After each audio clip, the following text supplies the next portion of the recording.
बाक्सा जिल्ला दुलाराय बर' हारिमु आफादनि बानजायनायाव हारिमुआरि मोसानाय बादायलायनाय। बाक्सा जिल्लानि मसलपुर नतन श्रीपुर गेवलां फोथाराव हारिमुआरि बादायलायनाय खुंफुंदों बाक्सा जिल्ला दुलाराय बर' हारिमु आफादा। बेजों लोगोसेनो हारिमुआरि बर'नि गाननाय जोमनाय आरो दामग्रा आगजु खाम, जथा, सेरजा, सिफुं आरो मेथाइ खननाय बायदिजों बैसागु मोसानाय बादायलायनाय हाबाफारि लायो।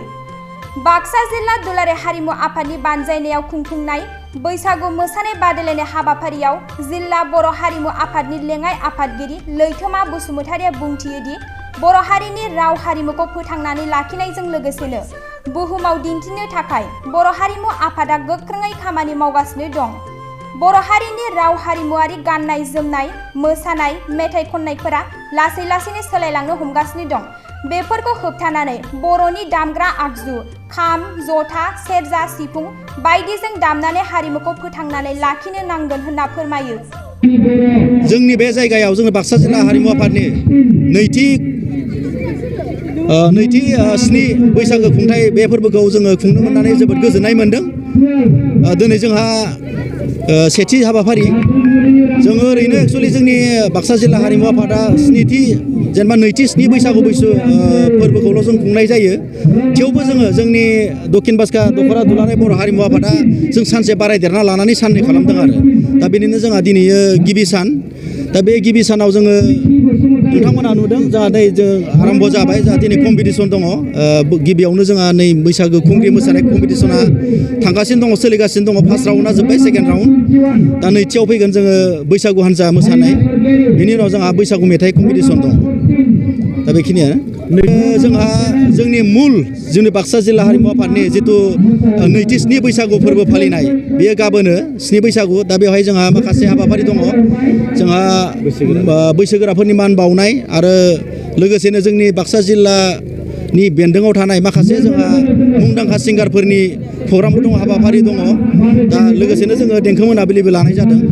गाबोनो बेबायदिनो जोंनि हाबाफारिया मेहेरगोनां हिसाबै जोबोद कालारफुल जालांगोन आरोखि फुंनिफ्रायनो। दा जोङो दिनै जिबायदि रायजोफ्रा लैहोर लैहोर फैगोन बा फैगासिनो दङ, बेबादिनो गाबोनबो फुंनि जोङो मथा मथि 9:30निफ्रायनो जोंहा आरम्भ जागोन हाबाफारिया। दा जोङो खावलायदों जों बे बैसागु फोरबो फालिथायनि सामलाय आफादनिफ्राय आरो बाक्सा जिल्ला हारिमु आफादनि जानानै लोगोसेनो दक्षिण बाक्सा दख'रा दुलाराय बर' हारिमुनिफ्राय जोङो गासै रायजो राजा बिथांमोनखौ जों खावलायदों जाहाथे लैहोर लैहोर फैनानै गावनि हारिमुखौ रैखा खालामनायाव, लाखिनायाव, सिबिनो थांनायाव बयबो हेफाजाब मदद होयो। जों बेखौनो खावलायदों जाहाथे बयबो फैलायो आरोखि, माने जोंखौ हेफाजाब मदद होफैयो। गाबोनथ' गोबां दङ जोंहा, गुबैयै जोंहा भानु बांसियारि दङ आरो कामेस्वर बिथांमोन दङ, जनालि फैगोन, रतन मेहेर आरो बिदिनो निजरा, कमराज आरो माखासे दङ कमेडियानबो फैगोन। जोंहा जोंनि बयनिबो मुंदांखा फेस्ला, जोंनि बर'नि मुंदांखा फेस्ला फावगिरि मानाव गेदेर जोंहा फैलाजे बरगयारि बिथाङाबो जोंनि बे बोरबि हाबाफारियाव नुजाथिफैगोन।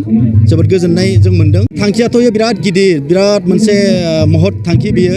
दा जोंहा गोबां दङ। आर्टिस्टनि बेलायावनो जोंहा आर्टिस्ट एस'सियेसन मोनसे दङ, हारिमु दङ आरो जोंहा सिनेमा जगतनिबो मोनसे जोंहा एस'सियेसन दङ। नाथाय बिसोर आर्टिस्ट एस'सियेसन आरो सिनेमा जिथु जोंहा बिसा होननाय दङ, बिथांमोननि खामानिया एकदम आलादा। माने भबिष्यत आर्टिस्टनि जेनेबा सासे आर्टिस्टआ जोङो माबायदि थांना थानो थाखाय जों माबायदि राहा लामा मोनगोन, बेबायदिनि थाखाय बे आर्टिस्ट एस'सियेसन।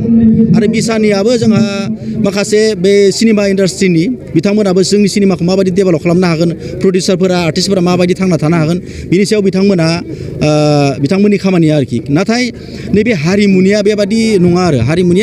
हारिनि हारिमुखौ जों माबायदि गोजौआव दिखांलांनो हागोन, जोंनि मुलुग दरबाराव जोंनि गाननाय जोमनाय, जानाय लोंनाय, मोसानाय, आसार खान्थि, बेखौ जों माबायदिहाय जोङो दिन्थिलांनो हागोन, बर' हिसाबै बर'नि हारिमुखौ जों माबायदि गोसारहोनो हागोन, बेखौ थांखिया बे हारिमुनि आरोखि। दा बिदिनो जोंहा दुलाराय बर' फरायसा आफाद दङ, एबसु। दा बिथांमोनाबो जाथिनि थाखायनो मावलांगासिनो दङ। आरो जा साहित्य दङ, साहित्यआबो जाथिनि थाखायनो मावलांगासिनो दङ। बेजों समान खालामनानै जोंनि हारिमुवाबो जाथिनि थाखायनो मावलांगासिनो दं आरोखि। जे बे नङा हारिमुआव थानाय मानसिफोरा माने गावबा गावनि लाबानि थाखाय बेबायदि प्रग्राम खुंदों मा खुंदों, बेबायदि नङा आरो। दिनैनि बे प्रग्राम खुंनायनि मुल उद्देश्यआनो जाहैबाय जाहाथे जोंनि हारिनि हारिमुखौ जों मोजाङै रैखा खालामलांनो हायो। जोंनि गाननाय जोमनाय जोंनि मोसानाय मानोना जोंनि गाननाय जोमनायफ्रा लासै लासैनो एसे मोसानायफोराव चेन्ज जालांगासिनो दङ मोसानायाबो लासै लासैनो मडार्न स्टाइलाव थांगासिनो दङ दा बेखायनो बेफोरखौ जोङो हमथानो थाखाय बेबादि जोङो दामनानै मोसानाय जोंनि एकस्टिक सेरजा सिफुं खाम बेबादि दामनानै मोसानाय बेखौ जोङो होबथानो थाखाय लाखिनो थाखाय जोंनि सेन्ट्रेल बर' हारिमु आफादा मोनफ्रोमबो डिस्ट्रिक्टआव जोंखौ बिथोन हरदों आरोखि जाहाथे जोङो स्नि बैसागु फोरबो फालिथायनि गेजेरजोंनो बेबादि प्रग्राम लाखिनानै जोङो जाथिनि हारिमुखौ लाखिलांनो हायो नामा बे उद्देশ্যआव जोङो खुंनाय जादों आरोखि बेबादि। गोजोनथाव खौरां आसामाव थानाय बयनिख्रुइबो साबसिन सोलोंथाइ होग्रा मिरुफोरनि गेजेराव टेक बुस्टाराबो गंसे। क'क्राझार जिल्लानि सिङाव थानाय CST फिसारि मावख'नि साखाथियाव थानाय खारगावआव बे टेक बुस्टारा दङ।